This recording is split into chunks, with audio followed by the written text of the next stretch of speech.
91 days later, and the PGA Tour finally returns this weekend out at Fort Worth, Texas, at the Colonial Golf Club. So we figured who better to catch up with than Adam Stanley, a golf journalist and contributor to Sportsnet.ca. Adam, it's good to see you, man. For golf fans that will be tuning in this weekend, how different will the PGA event look down in Fort Worth compared to pre-pandemic events?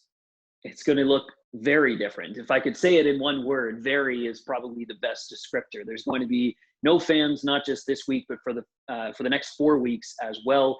So that means no big arena-like settings. Of course, there's going to be some sponsor signage and stuff like that, but there's going to be nobody around. They've really tried to keep these bubbles tight. So for somebody, they're coming down the wire on Sunday, chance to win, and they make a hole in one, there's going to be crickets out there. So for people who are watching golf, they're so used to just one way of seeing this sport unfold on television. And it's just not going to look like that at all. Certainly the guys are excited to get back to work. They're doing it as safely as possible. There's a lot of new regulations in place from the PGA Tour. But as far as fans go, this is going to be a pretty empty stadium setting this week and for the next 4 weeks. So it's going to be very unique. I mean, the action's going to be back inside the ropes, but outside the ropes, there's going to be a whole lot of nothing down there. All right. Well, you caught up with the 3 Canadian players that will be at the Charles Schwab Challenge this weekend. What are they saying about all of this? Yeah, so 3 guys, Mackenzie Hughes, Corey Connors, Adam Hadwin, they're all going to be teeing it up this week. And some unique perspectives from all 3 of them. Mackenzie Hughes and Adam Hadwin are both fathers of young children, so they stayed pretty close to home for the duration of their breaks. Corey Connors married, no children yet, so he was out playing a little bit more golf than the other 2. But it's all just like they're trying to get used to this new normal. That was kind of the way that they all described it to me. Adam Hadwin, very unique insofar as describing it as like they were throwing it back to amateur golf. You know, they were going to drive their own cars into the parking lots. They'll get their own bags out of the trunk. They'll put their shoes on, just sitting on their car in the parking lot, and then walk straight to the driving range. There's not going to be any corporate outings during the week. There's not going to be any fans looking for autographs. They're just going to go about their business on the golf course and then get back to the hotel and stay tight. So for the last decade or so, all of these guys have been working towards this level, this PGA Tour routine. And now all those routines are thrown out the window and they're going to have to get adjusted to some new routines. But all 3 of them said the same thing to me. They're just excited to get back to work now. Yeah, no kidding. It's been a lengthy layoff for everybody, and certainly fans are looking forward just to be watching some meaningful golf again. So we know the 3 Canadians that are in the field. Who else that are going to be down in Texas this weekend, Adam, jumps out for you? Yeah, it's unique because a lot of these guys are just not guys to tee it up at the Charles Schwab Challenge where it fits on the schedule.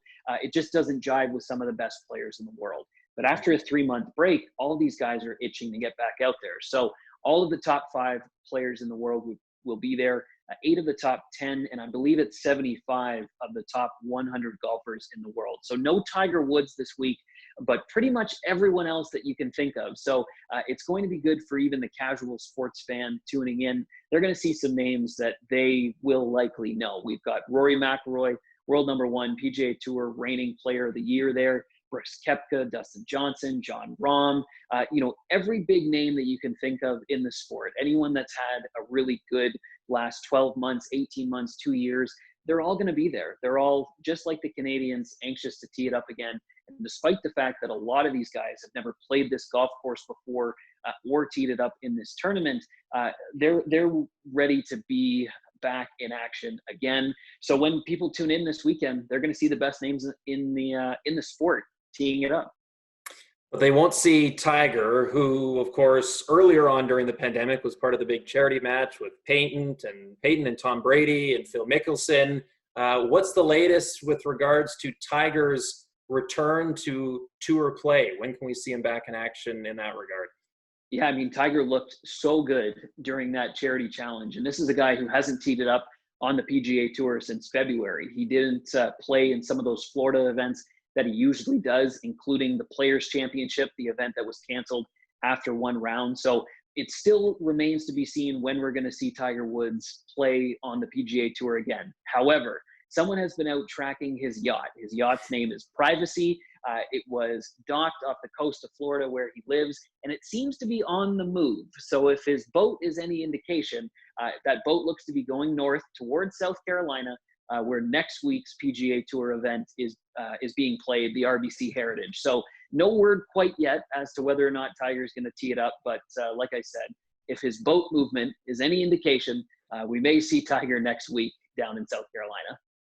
Yeah, the irony that all eyes are on privacy is just wonderful to me. Lastly, before we go here, Adam, in another life, if you will, this was supposed to be the week of the RBC Canadian Open just west of Toronto, but some news with regarding that event in 2021 recently.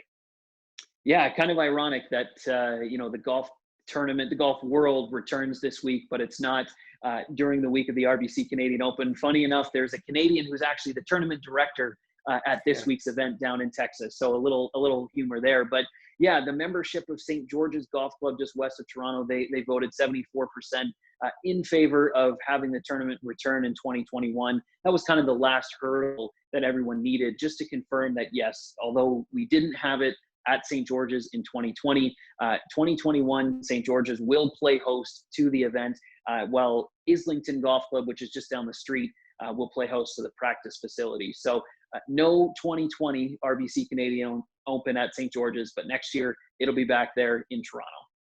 And in the meantime, we're just happy to have golf back. And it all gets underway this weekend down in Fort Worth. 91 days waiting, and now the tour is back. Adam, thanks so much for doing this. Thanks, man. Appreciate it.